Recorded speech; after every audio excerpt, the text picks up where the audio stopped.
Hello everyone, welcome back. Today I'm going to be sharing one of my analyses in my pet line against the Hedgehog.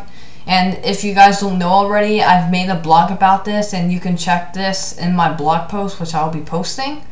But for now, I'll just take you through what I mean. So if you've paid attention to a few of my games that I've showed, one of my pet lines is playing the 5th move in Sicilian, which is F3. In this game, well, it's not really a game, it's an opening analysis, but C5, so Sicilian, knight f3, d6, d4, c takes, knight f6. My pet line that I like playing here is white here, is f3. Now, black has a few ways to play against this. e5, g6, knight c6, e6. But a6 is by far the most popular usually, but it's also by far the worst out of all of these moves. The main reason is, after white plays the Maroczy bind, the a6 move isn't really what black wants to play the most. Black sometimes wants to play a5 in just one move. But that doesn't really matter, because after e6, knight c3, bishop e7, or you can go bishop e3 first. I personally like doing this more. And after bishop e7, knight c3, black decides to go b6 and gets into a hedgehog position after queen d2, bishop b7, bishop e2, knight b d7. And here, castles, rook ac1. There are many other moves here, but in my opinion, rook ac1 is the best move. And after rook c8, b3, queen c7. In this position, the move that I have always been playing and have had extremely good results is this dubious but strong move g4. Now, normally in the hedgehog position, with these 4 pawns in the center, playing something on the king side is usually frowned upon because usually black is solid enough to actually prevent a king side attack. And that is usually the case. However, black must be careful, and I've caught a lot of players in this trap before. For example, in this case right here, I have played g4 many times and I had extremely good results of it. So firstly, a lot of players here in the hedgehog, they play queen b8 like straight away without thinking. And this is an extremely common move because black wants to bring his queen to a8 usually to attack down this diagonal and play d5. However, if you pre-move queen a8, as you can suddenly see in the valuation bar, white's suddenly winning. And how does white win? g5, and after knight e8, f4. And how is this supposed to be winning? Because normally in the Maroczy bind, the d5 square is where white controls the most pieces usually. And via this route, f pawn is pushing down, coming towards f5. And the main reason that this is good for white is that black doesn't have many kingside prospects in the hedgehog, and it's not really the best idea to do. But however, this idea is extremely good for white because of white's other queenside prospects. And this is why g4 I've been trying so many times already, and why some other players have also been trying g4 and been having good results. Because after f4, e5 is not a threat, unlike in other types of openings, because after something like knight f5, the d5 square is so weak. And after a d5 square, if the trade takes place, you always recapture of the c pawn, and then the c6 square becomes weak, followed with the a6 pawn. So as you can see, all of these weaknesses are all related. And in this position, white's just completely winning. So after queen b8, you can easily just play g5, knight e8, f4, and you're winning. A more ambitious dragon-like approach would be something like English attack approach would be knight h5, but after f4 this simply just doesn't work. And then now this knight's just lost. And now white's obviously winning here, just queen e2, attack h5, white should be easily winning here. And in fact, this g4 move is, if your opponent knows what he's doing, he should play h6 immediately because this is the only move that maintains somewhat of an advantage.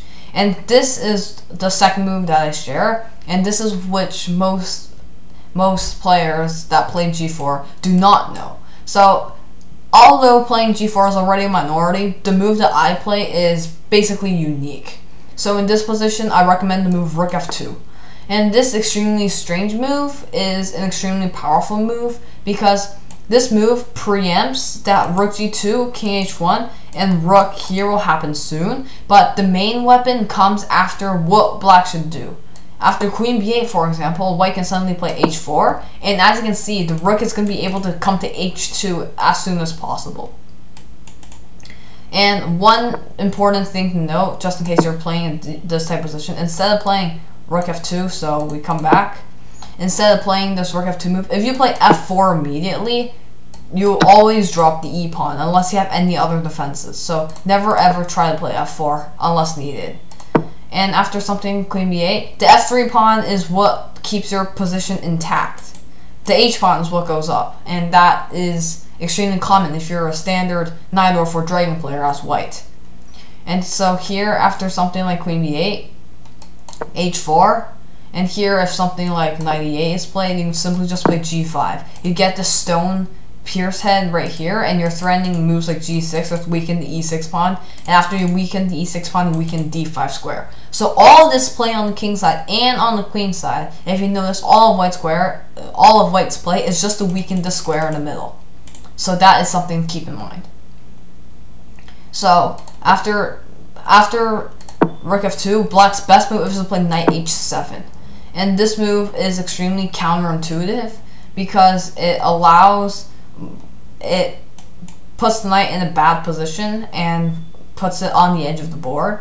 And here white has a few moves. In my opinion, the best move in this position is f4. You can start break.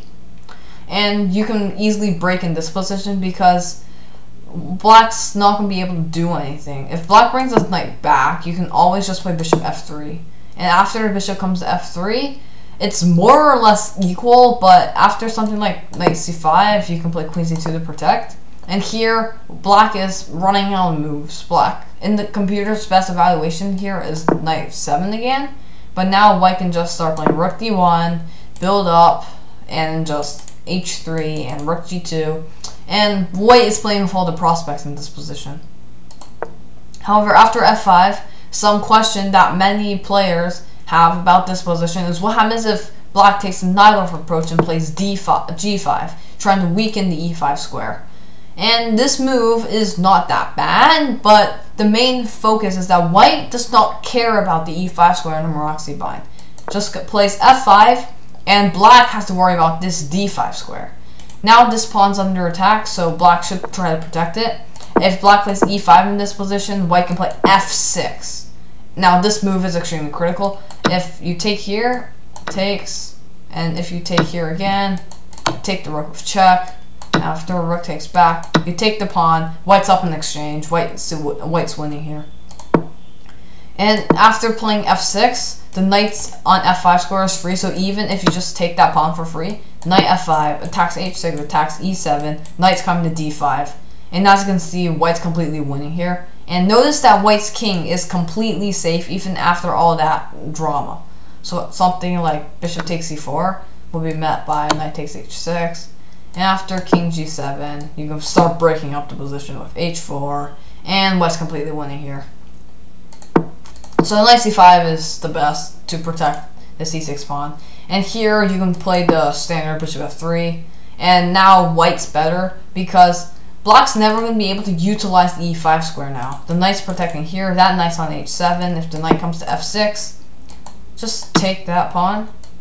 It's just simple as this, take that pawn, queen c2, you're threatening e5 and queen g6, and if black plays e5, you just bring knight to f5 again. So as you can see, this position is still extremely good for white, which makes this g5 move backfire. But notice about all this position, I've been talking about the main hedgehog move, which is queen c7 in this position. And you'll face this in about 90% of your games. However, if your opponent is smart enough and they play the rook c8 move first, well, this isn't really smart enough, they just know what they're doing. And this is supposedly better. And after b3, you try to go for the same g4 setup. They play knight e5 first. And after knight e5, do not play g4. A lot of players still play this thinking that they're going to win the tempo with f4. However, this doesn't work because of black's next move, knight g6. And this move is extremely annoying. Now black is threatening e5 and bringing his knight to f4 sometime, not immediately.